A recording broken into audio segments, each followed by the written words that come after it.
فلا تدعو، پس نہ تم پکارو، مع اللہ، اللہ کے ساتھ، الہن آخر، کوئی دوسرا الہ۔ قرآن کی سچائی ثابت کرنے کے بعد اب بندوں کو حکم دیا جا رہا ہے کہ صرف ایک اللہ کی عبادت کریں اور اس کے ساتھ کسی اور کو شریک نہ ٹھہرائیں۔ یہاں پر یہ انداز یا خطاب آپ صلی اللہ علیہ وسلم سے، فلا تدعو مع اللہ الہا آخر میں اگر آپ ترجمہ دیکھیں، پس نہ تم پکارو، یعنی آپ صلی اللہ علیہ وسلم کو اللہ تعالیٰ خطاب کر رہے ہیں، حالانکہ آپ صلی اللہ علیہ وسلم معصوم تھے اور شرک سے یکسر پاک تھے۔ آپ پر تو شرک کا شائبہ بھی نہیں گزر سکتا، لیکن آپ صلی اللہ علیہ وسلم کو مخاطب کر کے لوگوں سے کہا جا رہا ہے،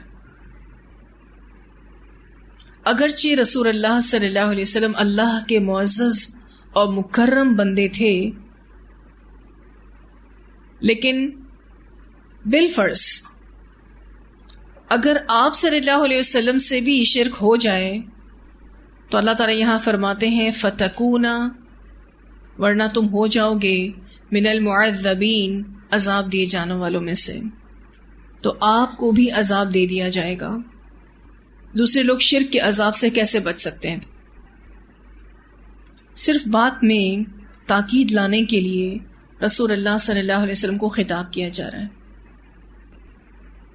پھر فرمایا وَأَنذِرْ، اور ڈراؤ، عَشِيرَتَكَ، اپنے خاندان کو، الْأَقْرَبِينَ، جو قریبی ہیں، اور اپنے سب سے قریبی رشتہ داروں کو ڈرائیے۔ رسول اللہ صلی اللہ علیہ وسلم کو یہ حکم دیا جا رہا ہے کہ آپ اسلام کی دعوت کی ابتدا اپنے قریبی رشتہ داروں سے کیجیے، اس لیے کہ قیامت کے دن صرف اللہ پر ایمان ہی نجات کا سبب بنے گا، کوئی شخص نجات نہ پا سکے گا جب تک کہ وہ اللہ پر ایمان نہیں لاتا۔ رسول اللہ صلی اللہ علیہ وسلم نے فرمایا، اس ذات کی قسم جس کے ہاتھ میں میری جان ہے، اس زمانے کا کوئی یہودی یا نصرانی، یعنی قیامت تک کوئی یہودی یا نصرانی یا کوئی اور دین والا میرے متعلق سنے، پھر اس چیز پر ایمان لانے سے پہلے مر جائے جو میں دے کر بھیجا گیا ہوں، یعنی قرآن پر ایمان لانے سے پہلے وہ شخص مر جائے تو وہ جہنم میں جائے گا۔ اسے مسلم نے روایت کیا ہے۔ تو ایمان باللہ بہت ضروری ہے، اس کے بغیر نجات نہیں ہے۔ اور اس دعوت اسلام کی ابتدا اپنے گھر والوں سے کرنی ہے۔ اس حکم پر عمل کرنے کے لیے سیدنا عبداللہ بن عباس رضی اللہ تعالیٰ عنہما بیان کرتے ہیں کہ جب یہ آیت نازل ہوئی وَأَنذِرْ عَشِيرَتَكَ الْأَقْرَبِينَ، تو رسول اللہ صلی اللہ علیہ وسلم صفا پہاڑی پر چڑھ گئے اور آواز دی، اے فہر کی اولاد، اے عدی کی اولاد۔ آپ نے سب قریش کے خاندانوں کو پکارا، چنانچہ وہ جمع ہو گئے، اور جو شخص خود نہ آ سکا اس نے اپنی طرف سے کوئی آدمی بھیج دیا، یہ دیکھنے کے لیے کہ کیا معاملہ ہے۔ ابو لہب بھی آیا اور قریش کے دوسرے لوگ بھی آئے۔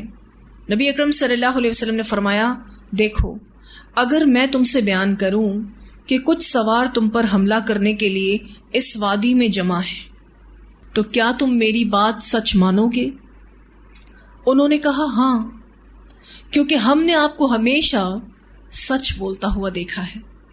آپ صلی اللہ علیہ وسلم نے فرمایا، تو میں تم کو اس سخت عذاب سے ڈراتا ہوں جو تمہارے سامنے آنے والا ہے۔ یہ سن کر ابو لہب کہنے لگا کہ سارا دن تمہاری خرابی ہو، کیا تم نے ہمیں اس بات کے لیے جمع کیا؟ تو اس وقت وہ سورت نازل ہوئی، تبت یدا ابی لہب وتب ما اغنی عنہ مالہ وما کسب۔ اسے بخاری نے روایت کیا ہے۔ ایک اور حدیث میں بھی وَأَنذِرْ عَشِيرَتَكَ الْأَقْرَبِينَ کے بارے میں آتا ہے۔ سیدنا ابو ہریرہ رضی اللہ عنہ بیان کرتے ہیں کہ جب یہ آیت اتری وَأَنذِرْ عَشِيرَتَكَ الْأَقْرَبِينَ، تو رسول اللہ صلی اللہ علیہ وسلم کھڑے ہوئے اور فرمایا، اے قریش کے لوگوں، یا ایسا ہی کوئی کلمہ کہا، اور فرمایا تم اپنی جانوں کو بچاؤ، یعنی اللہ کے عذاب سے۔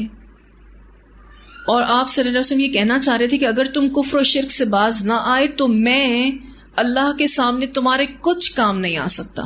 اے بنی عبد مناف، اللہ کے سامنے میں تمہارے کچھ کام نہیں آ سکتا۔ اے عباس بن عبد المطلب، میں اللہ کے سامنے آپ کے کچھ کام نہیں آ سکتا۔ اے صفیہ، جانتے ہیں صفیہ کون تھی؟ آپ صلی اللہ علیہ وسلم کی پھوپھی تھی۔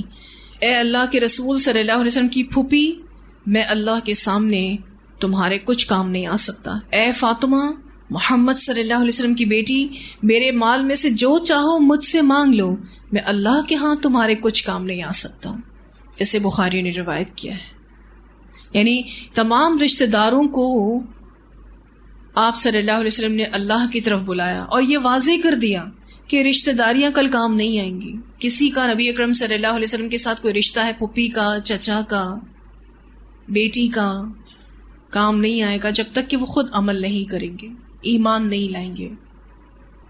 ایک اور حدیث بھی ملتی ہے اسی دعوت اسلام پر کہ سیدنا ابو موسیٰ رضی اللہ تعالیٰ عنہ بیان کرتے ہیں کہ رسول اللہ صلی اللہ علیہ وسلم نے فرمایا، میری اور جس دعوت کے ساتھ مجھے اللہ تعالیٰ نے بھیجا ہے، اس کی مثال ایک ایسے شخص جیسی ہے جو اپنی قوم کے پاس آیا اور کہنے لگا، اے میری قوم، میں نے لشکر کو اپنی دونوں آنکھوں سے دیکھا ہے اور میں واضح ڈرانے والا ہوں، لہٰذا جلدی بھاگو۔ تو اس قوم میں سے بعض لوگوں نے اس کا کہنا مانا اور وہ شام ہوتے ہی چل پڑے اور محفوظ جگہ پر چلے گئے تو نجات پا گئے، لیکن ان میں سے بعض لوگوں نے جھٹلایا، وہ صبح تک اسی جگہ رہے، چنانچہ صبح ہوتے ہی لشکر ان پر ٹوٹ پڑا اور ان کو تباہ کر دیا۔ تو یہی مثال ہے اس شخص کی جس نے میری اطاعت کی اور جو حق میں لے کر آیا اور اس نے اس کی پیروی کی، اور مثال ہے اس شخص کی کہ جس نے میری نافرمانی کی اور جو حق میں لے کر آیا اس کی تکذیب کی۔ اسے بخاری نے روایت کیا ہے۔ ایک مثال کے ذریعے بھی نبی اکرم صلی اللہ علیہ وسلم نے واضح کر دیا کہ یہ دین کا کام کرنا بہت ضروری ہے اور لوگوں کو بلانا بہت ضروری ہے۔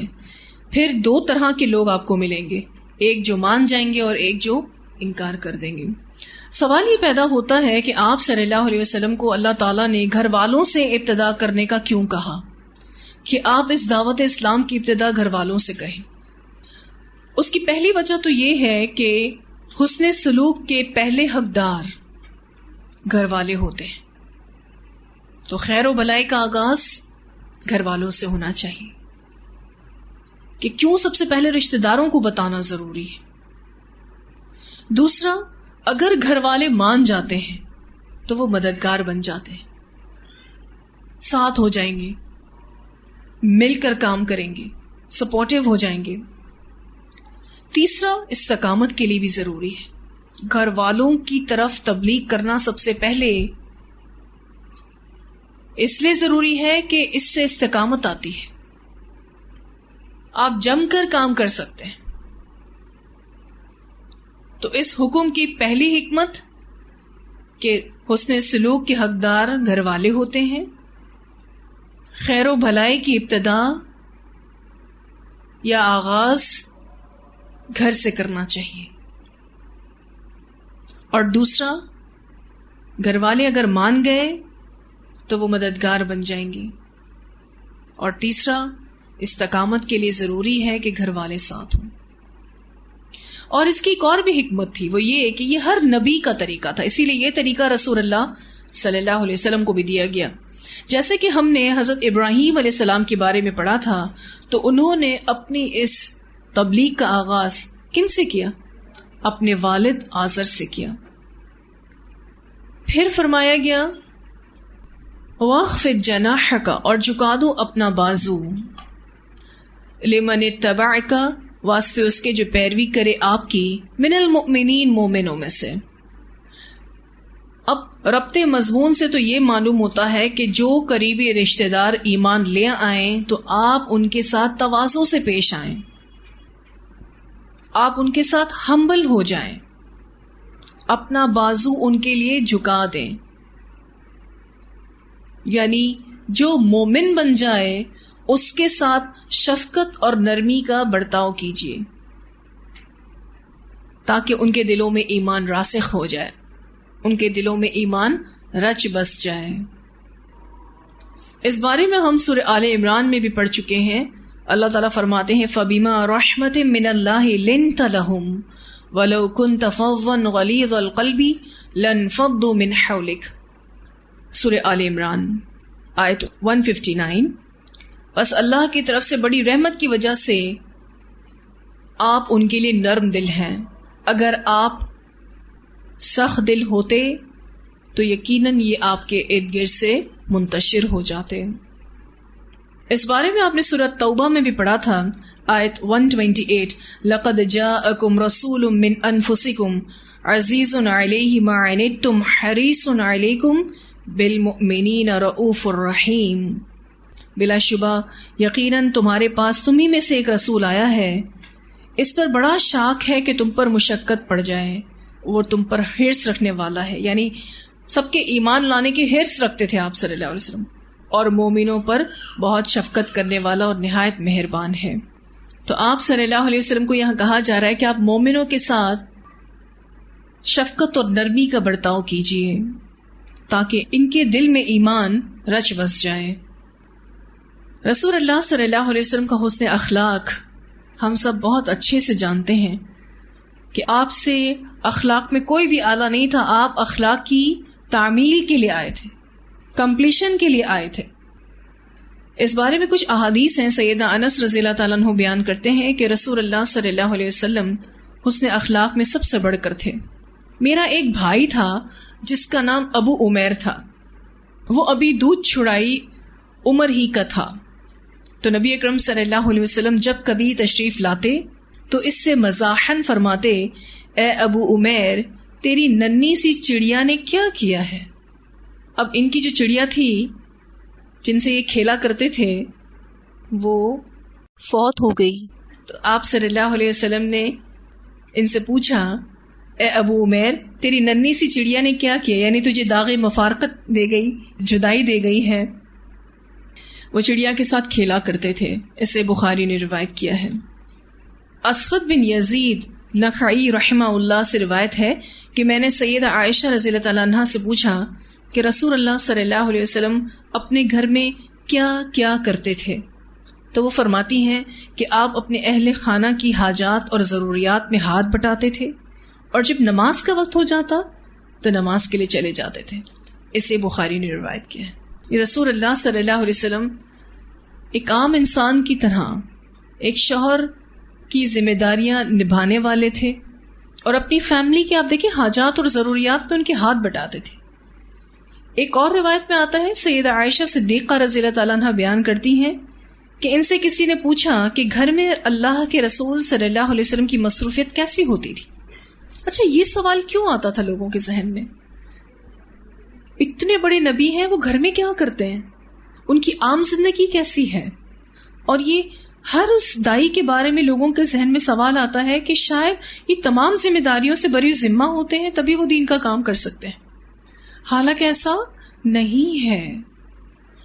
تو حضرت عائشہ سے کسی نے پوچھا کہ گھر میں اللہ کے رسول صلی اللہ علیہ وسلم کی مصروفیت کیسی ہوتی تھی؟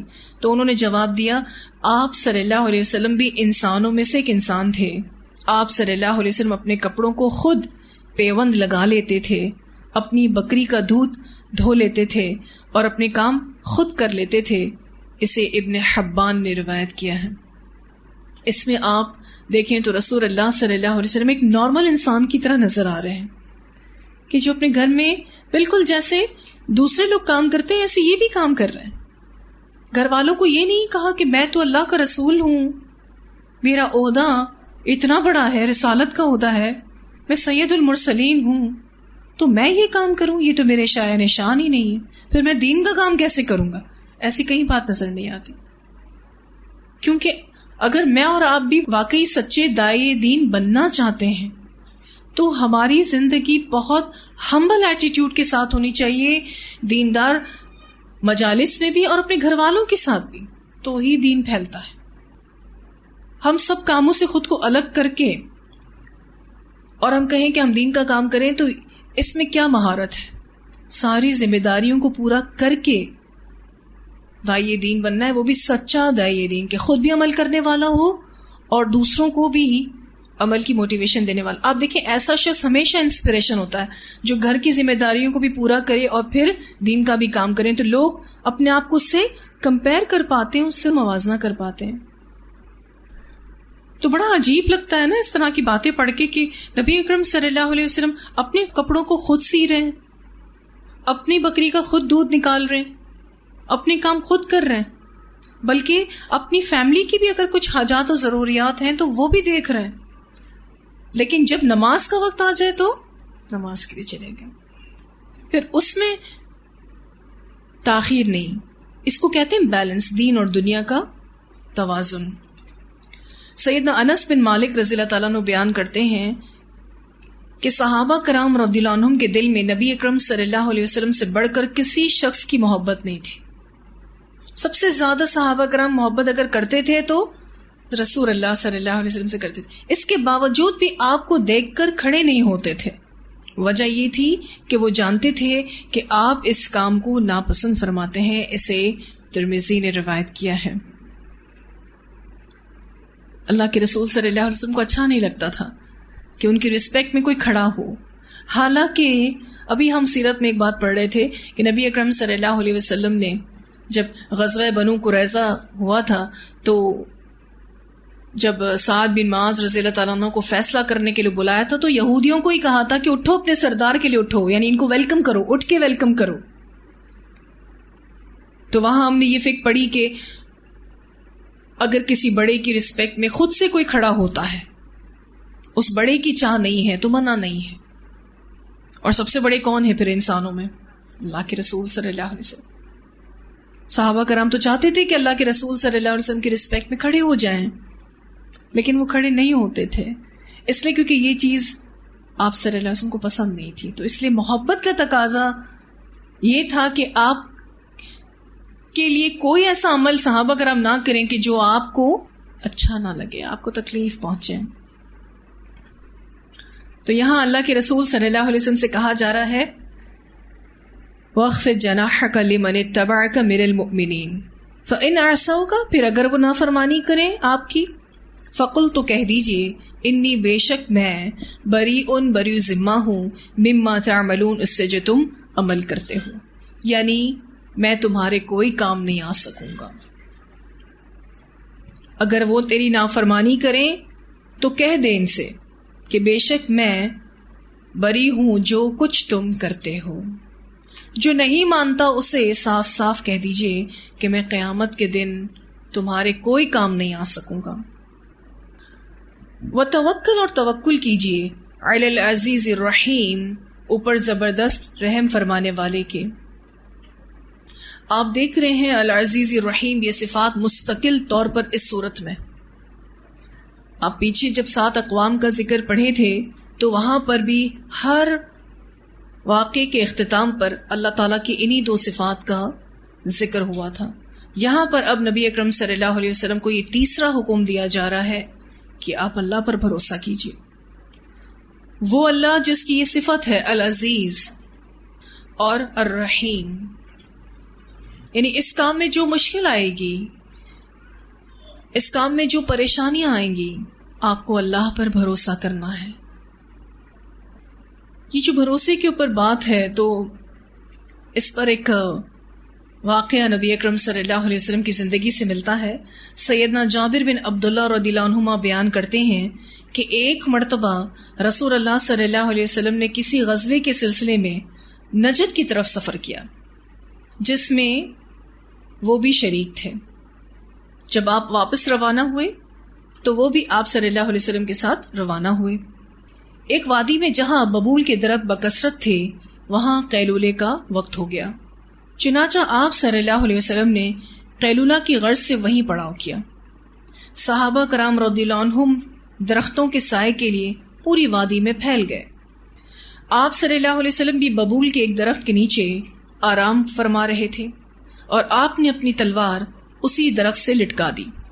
ابھی ہمیں سوئے ہوئے تھوڑی ہی دیر ہوئی تھی کہ اچانک رسول اللہ صلی اللہ علیہ وسلم کی آواز سنی. آپ صلی اللہ علیہ وسلم ہمیں بلا رہے تھے. جب ہم آپ کی خدمت میں پہنچے تو کیا دیکھتے ہیں کہ آپ کے پاس ایک بدو بیٹھا ہے. آپ نے فرمایا میں سو رہا تھا، اس شخص نے میری تلوار مجھ ہی پر سونت لی. میں بیدار ہوا کہ اس کے ہاتھ میں تلوار بے نیام ہے اور کہہ رہا تھا کہ تمہیں مجھ سے کون بچائے گا. میں نے کہا اللہ بچائے گا. یہ سننا تھا کہ اس کے ہاتھ سے تلوار چھوٹ گئی اور میں نے اسے اٹھا لیا تو دیکھو یہ وہی شخص ہے جو سامنے بیٹھا ہے. سیدنا جابر رضی اللہ تعالیٰ عنہ فرماتے ہیں کہ اس کے بعد آپ نے اس سے کوئی بدلہ نہیں لیا. اسے بخاری نے روایت کیا ہے. یعنی رسول اللہ صلی اللہ علیہ وسلم نے پھر اس کو معاف کر دیا تھا، کیونکہ جیسے ہی آپ صلی اللہ علیہ وسلم نے اپنا بھروسہ اللہ پر ظاہر کیا تو اس شخص کے ہاتھ کانپنے لگے اور تلوار گر گئی. یہاں جو اس آیت میں اس حدیث کو کوٹ کیا جاتا ہے، یہ بات واضح کرنے کے لیے کہ اللہ پر کیسا بھروسہ کرنے کی ضرورت ہے، کتنا پکا بھروسہ کرنے کی ضرورت ہے.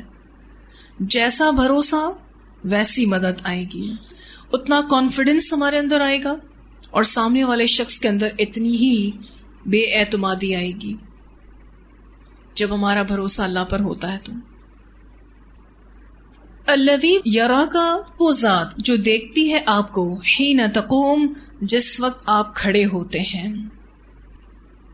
اللہ سبحانہ تعالیٰ نبی اکرم صلی اللہ علیہ وسلم سے فرماتے ہیں کہ اللہ تعالیٰ آپ کو دیکھ رہا ہوتا ہے جب آپ کھڑے ہوتے ہیں. اس سے 3 معنی کیے گئے ہیں. نمبر 1، نماز کے لیے رات کو کھڑے ہونا یعنی تہجد میں. نماز کے لیے رات کو کھڑے ہونا یعنی تہجد میں، حین تقوم سے پہلا معنی. دوسرا معنی نماز کے قیام میں، اور تیسرا معنی تبلیغ کے کام کے لیے کھڑے ہونا. مراد آپ کا متحرک ہونا، ایکٹیو ہونا. تو اللہ تعالیٰ آپ کو دیکھ رہے ہیں، یعنی آپ ہر حال میں اللہ پر بھروسہ کیجئے. وہ اللہ جو العزیز الرحیم ہے. کیوں؟ کیونکہ وہ آپ کو دیکھ رہا ہے جب آپ کھڑے ہوتے ہیں. وَتَقَلُّبَكَ، اور آپ کی نقل و حرکت، فی الساجدین، سجدہ کرنے والوں میں. آپ صلی اللہ علیہ وسلم کا با جماعت نماز پڑھانا مراد ہے کہ جب آپ با جماعت نماز پڑھاتے ہیں، اپنے مقتدیوں کے ساتھ جب رکوع و سجدہ کرتے ہیں، اس وقت اللہ آپ کو دیکھ رہا ہوتا ہے. جب آپ لوگوں کو نماز پڑھاتے ہیں، قیام کرتے ہیں، رکوع کرتے ہیں، سجدہ کرتے ہیں، تو بھی آپ کو اللہ تعالیٰ دیکھ رہے ہوتے ہیں. ایک اور معنی بھی اس کا کیا جاتا ہے کہ رات کو اٹھ کر رسول اللہ صلی اللہ علیہ وسلم گشت کیا کرتے تھے کہ کون شخص اللہ کی عبادت کرتا ہے اور کون غافل ہے. آپ صلی اللہ علیہ وسلم رات کو اٹھ کر گشت کیا کرتے تھے، لوگوں کے درمیان بھی کبھی کبھی جایا کرتے تھے، یہ دیکھنے کے لیے کہ رات کی عبادت کون کرتا ہے اور کون غفلت میں پڑا ہوا ہے. اور تیسرا معنی اس کا یہ کیا جاتا ہے کہ سجدہ گزار لوگوں کے ساتھ مل کر آپ صلی اللہ علیہ وسلم جو اللہ کے کلمے کو بلند کرنے کی کوشش کر رہے ہیں، اللہ اس کو بھی دیکھ رہا ہے. یہاں آ رہا ہے نا فی الساجدین، سجدہ کرنے والوں میں، یعنی جو بھی آپ کی نقل و حرکت ہے، جو بھی آپ کی ایکٹیویٹیز ہیں، سجدہ گزار لوگوں کے ساتھ مل کر اللہ کے کلمے کو بلند کرنے کے لیے. تو اللہ کے کلمے کو بلند کرنے کی جو بھی آپ کی کوششیں ہیں، ان مومنین کے ساتھ مل کر اللہ اس کو دیکھ رہا ہے. انہو، بے شک وہ، هو السمیع العلیم، وہ سننے والا ہے اور جاننے والا ہے. اللہ سنتا ہے دعاؤں کو اور اللہ جانتا ہے حالات کو. تو واضح ہیں اتنی آیات. تلاوت سنتے ہیں ان آیات کی. وَإِنَّهُ لَتَنزِيلُ رَبِّ الْعَالَمِينَ نَزَلَ بِهِ الرُّوحُ الْأَمِينُ عَلَى قَلْبِكَ لِتَكُونَ مِنَ الْمُنذِرِينَ بِلِسَانٍ عَرَبِيٍّ مُبِينٍ بلسان عربي مبين وإنه لفي زبر الأولين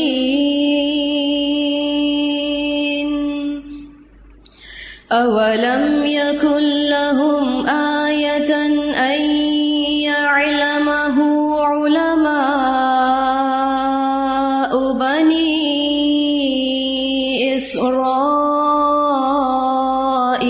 إسرائيل ولو نزلناه على بعض الأعجمين فقرأه عليهم ما كانوا به مؤمنين كذلك سلكناه في قلوب المجرمين لا يؤمنون به حتى يروا العذاب الأليم فيأتيهم بغتة وهم لا يشعرون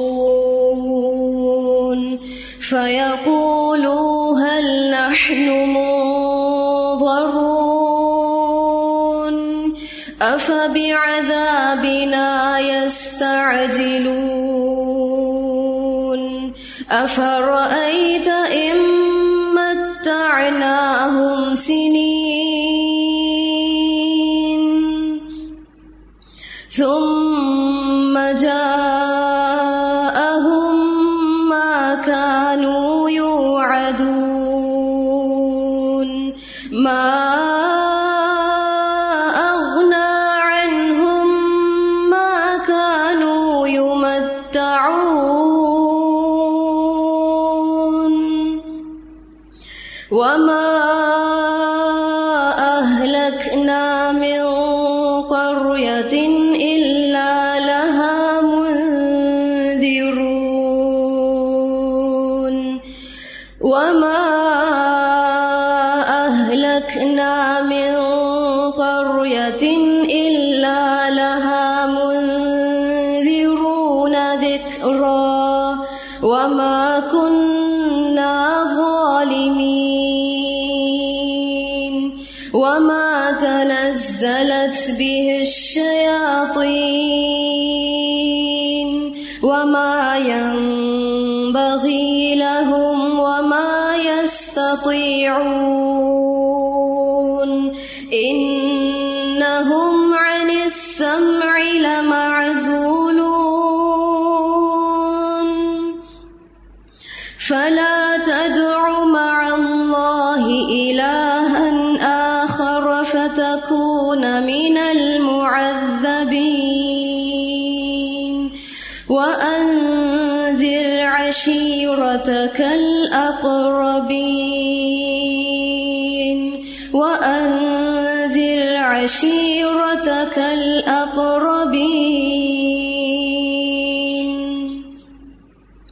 واخفض جناحك لمن اتبعك من المؤمنين فإن عصوك فقل إني بريء مما تعملون وتوكل على العزيز الرحيم وتوكل على العزيز الرحيم وتوكل على العزيز الرحيم الذي يراك حين تقوم وتقلبك في الساجدين إنه هو السميع العليم. جی یہاں جو یہ بات کی جا رہی وخفض جناحک لمن اتبعک من المؤمنین، وخفض جناحک میں ایک معنی یہ بھی آتا ہے کہ آپ مومنوں کو ابھاریے، موٹیویٹ کیجیے نیکی پر، استغفار پر، گناہوں کو چھوڑنے پر، ان کے ساتھ نرمی برتیے، شفقت سے پیش آئیے اور ان کو متحرک کیجیے نیکی پر، استغفار پر، گناہوں کو چھوڑنے پر۔ اس کے بعد یہ جو آیت ہے وَتَوَكَّلْ عَلَى الْعَزِيزِ الرَّحِيمِ، اور بھروسہ کیجیے اوپر زبردست اور رحم فرمانے والے کے۔ جو بھی نہیں مانے گا، جو اس راہ میں رکاوٹ ڈالے گا، اللہ اس پر غالب آ جائے گا، یعنی اللہ ان کو سزا دینے پر قادر ہے۔ اور رحیم ہے مومنوں پر، یعنی مومنوں کو اللہ نجات دے گا، ان کی قربانیوں کا انہیں بدلہ عطا کرے گا اور انعامات ان کو دے کر رہے گا۔